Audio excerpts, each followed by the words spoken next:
Hello everyone. In today's video, we'll start the poem with chapter 4 and it's Amanda. You can see it's someone's name and there is exclamatory marks after it. So someone is addressing Amanda by calling her name again and again, causing irritation to her. And this wonderful poem about children is composed by a very famous poetess of Australia. She is Robin Klein and she is known for authoring several books on children. So there is prologue, that is every child feels that he or she is controlled and instructed not to do this thing or certain things. You means the people studying in 10th, you people may feel the same. That at many cases your freedom is curtailed. Curtailed means checked. And there is such a poem on that actually reflects that the problem you suffer. So let's enjoy. First stanza. Don't bite your nails, Amanda. Don't hunch your shoulders, Amanda. Stop that slouching and sit up straight, Amanda. You can see there is someone calling Amanda by don't. We call them imperative sentences. Don't bite your nails, Amanda. Generally, we people have such habit of biting nails. And someone addresses the girl, Amanda. Amanda, you don't have to bite your nails. Then second instruction is don't hunch your shoulders, Amanda. Amanda, you don't have to hunch means move again and again your shoulders. Means we do generally this gesture to show not an interest in topic. So generally people stop us for slouching or hunching our shoulders. We call it uchkana in Hindi. And third instruction again continuously given to the girl, stop that slouching. Slouching it when we sit in loose posture. Slouching means little tilted, jhuka hua. Loose posture. So people generally say us sit up straight, otherwise your backbone will get means just bent. And she asked sit up straight, back straight. She has asked to sit likewise, Amanda. So means there's a girl, little girl of your age, who want or love her liberty, but she's again and again instructed for doing certain things or for not doing certain things. And what would be the girl's reaction? You can very easily understand that. If someone asks you again and again to do this, not to do this, what will happen? A time will come when we'll go to just saturation and we stop listening to that fellow and we do not even reply. The same happened here in the second paragraph we can see. But first I would like to talk about first stanza. First stanza you can see there is Amanda, Amanda and three time Amanda. So first Amanda, if you give it A, again Amanda, again A, in third line straight B, Amanda, then A. So the rhyming scheme of the first stanza will be A, A, B, again A. So we can say it's A, A, B, A.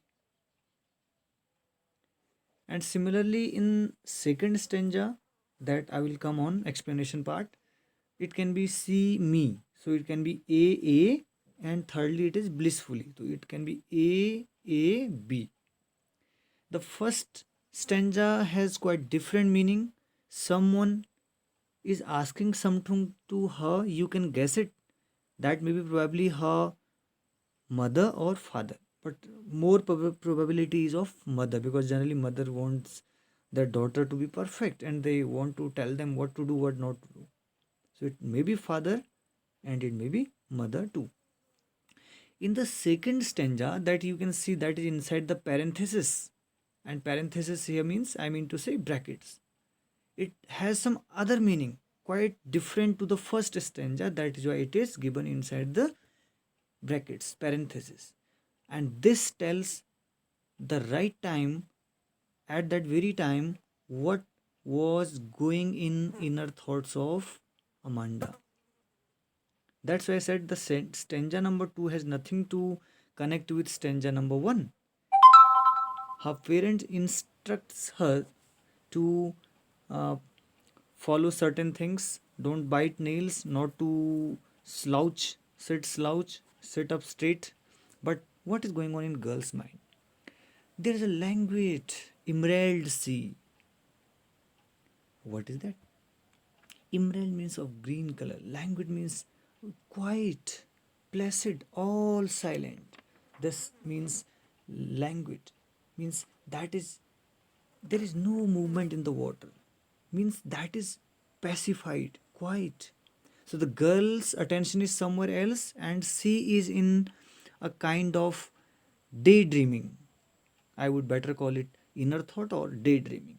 And what she sees in her daydreaming, there is a languid, means quiet, emerald sea. Emerald is of green color, where the sole inhabitant is me.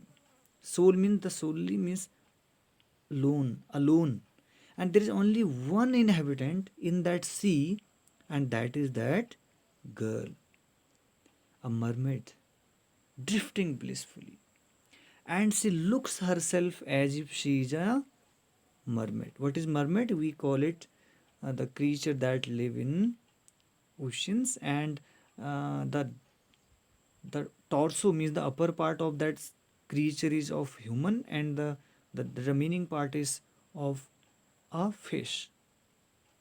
We call it Jal Pari.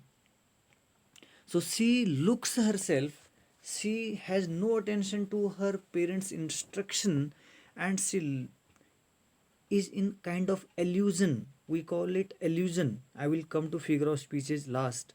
So she looks herself as if she is a mermaid in a sea, and the sea is of green color and all quiet. Means she want peace of mind. She is longing for her freedom and for peace. Let's move to third. Did you finish your homework, Amanda? Did you tidy your room, Amanda? I thought I told you to clean your shoes, Amanda. The next time her parent, specifically mother, asks again continuously one after another instructions to her that, Amanda, did you complete your homework? Or did you made your room clean? And then third instruction is, when she is not going to listen them anymore, then I thought mother says that mother thinks that mother had told her to clean her shoes. Means this instruction was given to her earlier also, but she had no attention of it. And by calling her name, mother tells her to do these things in the third stanza.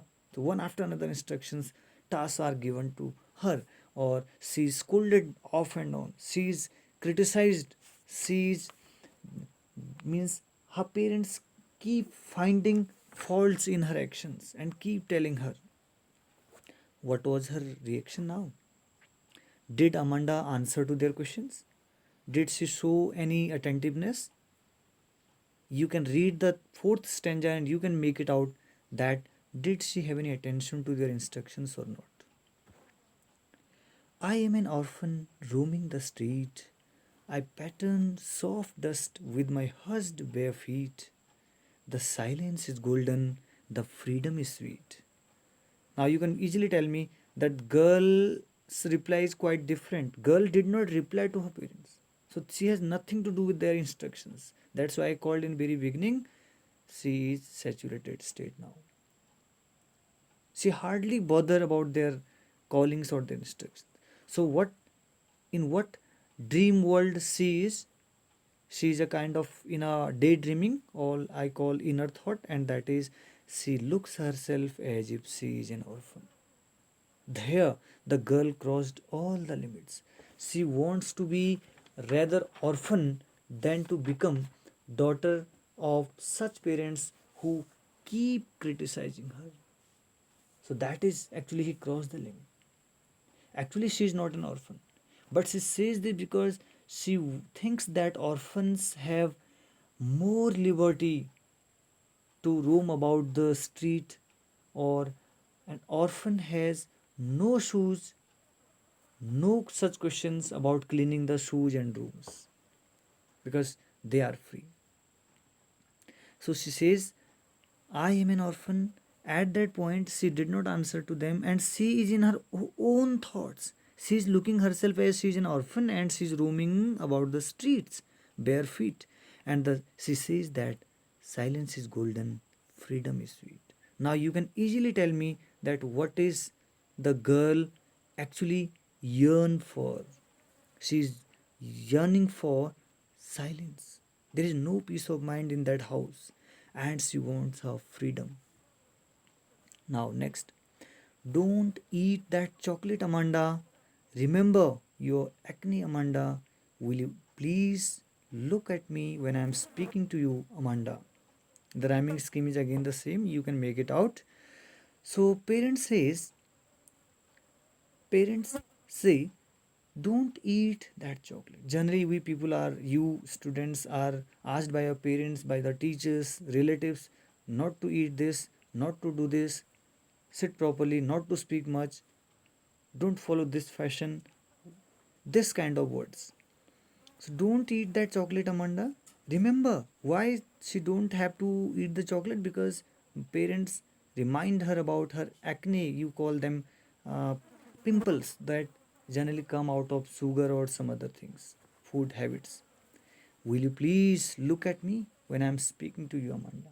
And finally, the parent had to make a call that will you look at me, means it is a good habit when someone talks to you, you need to look at them. That is a proper gesture that proves that you are listening or you are attentive to the speaker. But the girl bowed down her head, somewhere else she is in internally, and parents complains her for not facing the parents when they instruct her something.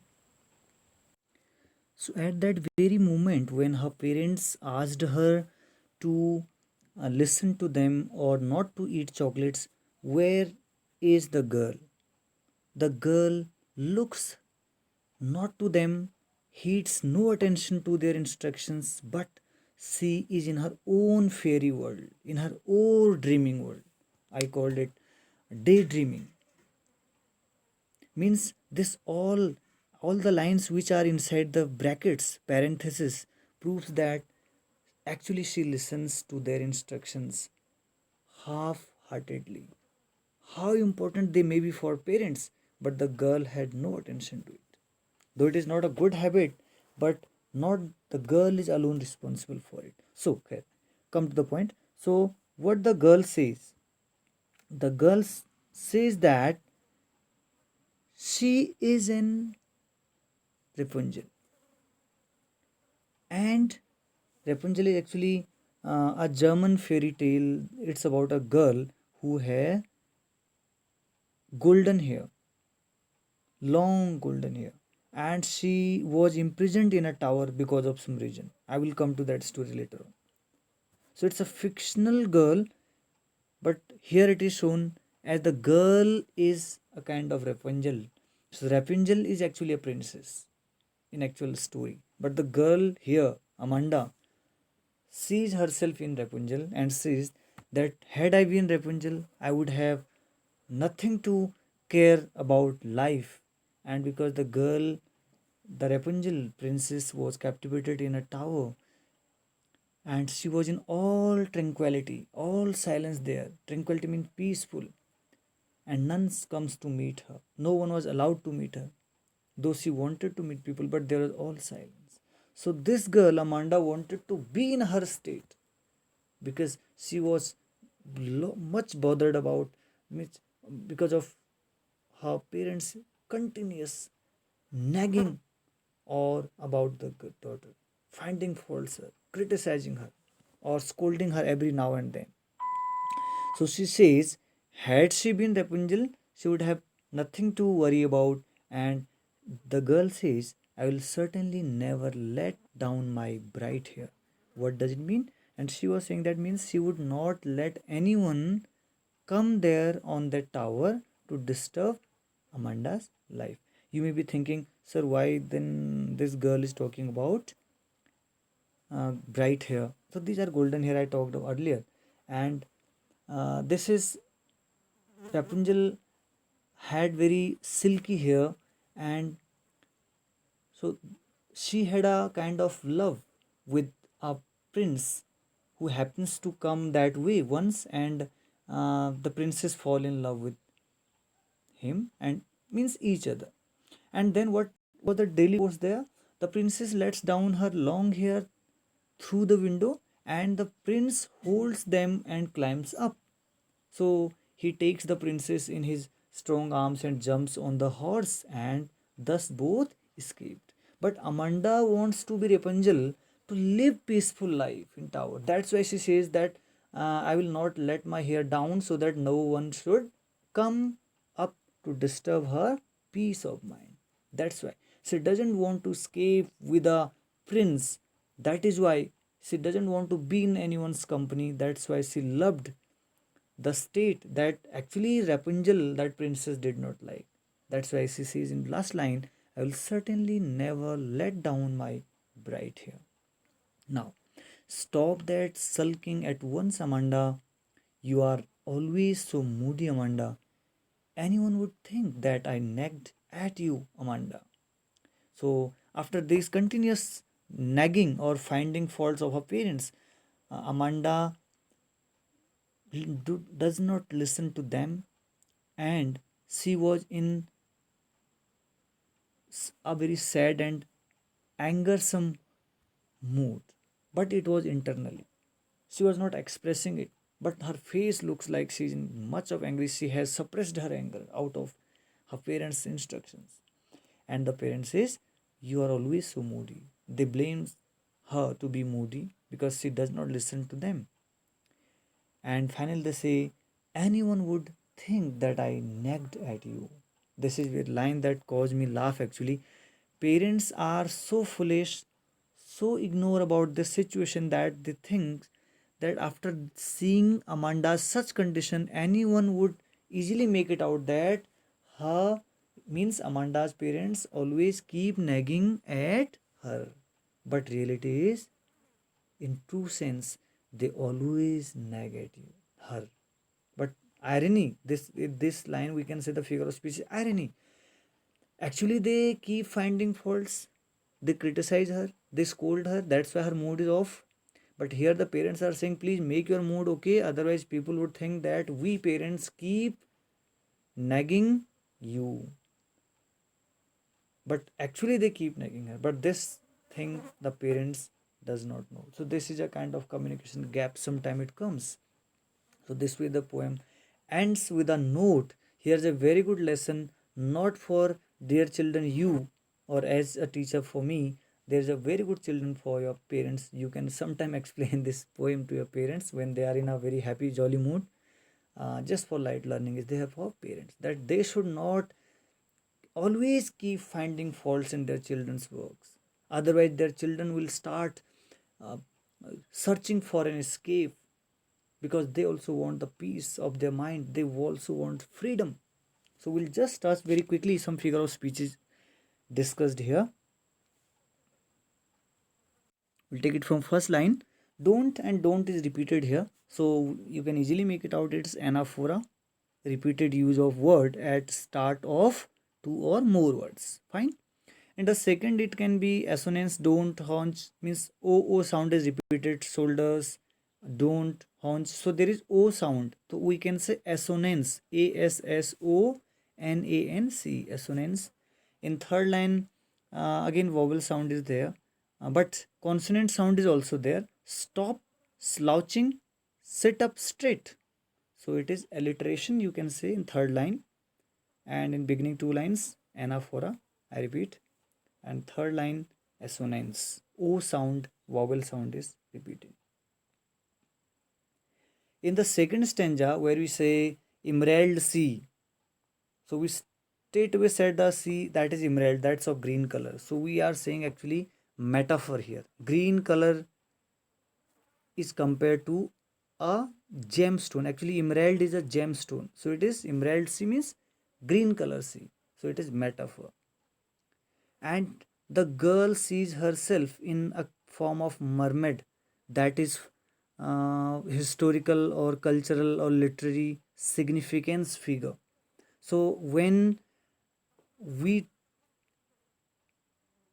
take a reference of someone or something which is person or place or thing, and it gives us idea of historical, cultural, literary or political significance, and we do not describe it in detail but give a just short reference, indirect reference of it in some poetry, we call it allusion. Spelling is Allusion, allusion. So in mermaid, calling the girl mermaid, we can say it's allusion. And again, uh, come to silence is golden. This line, silence is golden. There may be other figure of speeches too. You all are requested to work. Freedom is sweet. We straight away called freedom as sweet and silence as gold or golden. So here it can be, here it should be metaphor. Metaphor in this line. Metaphor. Now, I'm speaking to you, Amanda. Eat chocolate. There's nothing that we can find. Now, again, we call someone as Rapunzel, and it's not a very common word like orphan in previous stanza, but it's a common thing. It's not a character from history or historical figure or some political figure. Rapunzel again is, I told, it's German tale, fairy tale. It's a character, it's a princess actually, but the girl took herself as in the illusion of that. So in Rapunzel we can say it is again illusion. Allusion. Then come to last stanza. Stop sulking. SS is repeated, so alliteration can be there. And in second last line, I told it earlier while explanation. Anyone would think that I nagged at you. So I feel it should be irony. This is ironical line.